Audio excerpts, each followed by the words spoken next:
नमस्कार मंडळी, नवीन एका इंटरेस्टिंग व्हिडिओमध्ये सर्वांचं मनापासून स्वागत आहे। मित्रांनो, महाराष्ट्रातील दिव्यांग बांधवांसाठी ही व्हिडिओ अतिशय महत्त्वाचा आहे।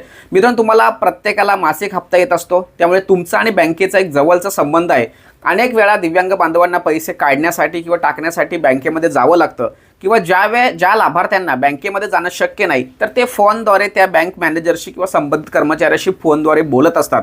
तर अशा परिस्थितीमध्ये दिव्यांग व्यक्ती काय बोलतोय हे त्या कर्मचाऱ्यांना किंवा त्या अधिकाऱ्यांना किंवा मॅनेजरला कळत नाहीत। त्यामुळे आपण ज्यावेळेस त्यांना प्रश्न विचारतो त्यावेळेस त्यांना न कळल्यामुळे ते आपल्याला प्रॉपर उत्तर देत नाहीत। त्यामुळे आपल्याला काय सांगायचंय हे न कळल्यामुळे किंवा समजत नसल्या कारणाने तुमचं काम त्या ठिकाणी होत नाही आणि त्या ठिकाणी जे बँक कर्मचारी असतात किंवा अधिकारी मॅनेजर असतील त्यांच्याकडून तुम्हाला चुकीची वागणूक दिली जाते किंवा तुमचं काम होत नाहीत। अशा परिस्थितीमध्ये केंद्र सरकारने एक अतिशय महत्त्वाचा दिलासादायक निर्णय घेण्यात आलेला आहे आणि यामध्ये स्पष्टपणे सांगितलंय की दिव्यांग व्यक्ती ज्यावेळेस बँकेमध्ये येतो, बँकेमध्ये आल्यानंतर त्याला समजेल त्या भाषेमध्ये, समजेल त्या हावभावामध्ये त्यांचं काम समजून द्यायचं आणि त्यांचं काम त्या ठिकाणी करून द्यायची जबाबदारी ही बँक मॅनेजर किंवा त्या संबंधित कर्मचाऱ्याची असणार आहे। आणि त्या संदर्भात त्या कर्मचाऱ्यांना किंवा त्या अधिकाऱ्यांना ट्रेनिंग द्यायची अशा पद्धतीचं स्पष्टपणे पत्रक जाहीर करून या ठिकाणी दिव्यांग बांधवांना दिलासा दिलेला आहे। त्यामुळे मी तुम्हाला आता त्या पत्रकामध्ये नेमकं काय म्हटलंय हे सुद्धा समजावून सांगतो। तर मित्रांनो, या संदर्भात अर्थ मंत्रालयाच्या माध्यमातून एक अतिशय महत्त्वाचा शासन निर्णय किंवा एक पत्रक जाहीर झालंय।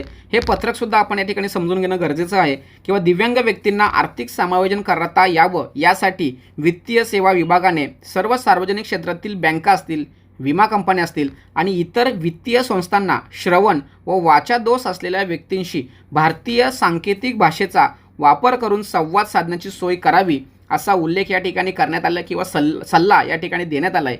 दिव्यांग व्यक्तींसाठी एक समावेशक व सुलभ वातावरण निर्माण करणे आणि या संस्थांद्वारे दिल्या जाणाऱ्या वित्तीय सेवांमध्ये त्यांची उपलब्धता सुनिश्चित करणे यामागील हा महत्त्वाचा उद्देश आहे। आणि या ठिकाणी बघा, यासाठी ज्या संस्था असतात त्या संस्थांनी कृत्रिम बुद्धिमत्तेसह म्हणजे AI तंत्रज्ञान आधारित संवाद साधनांचा वापर करण्यास आवश्यकतेनुसार दिव्यांग व्यक्तींच्या विशेष गरजा पूर्ण करणाऱ्या नागरी संस्थांतील स्वयंसेवकांच्या सेवांचा, ज्यात सांकेतिक भाषा दुभाषाचाही समावेश आहे, उपयोग करून घेण्यास सांगितले आहे।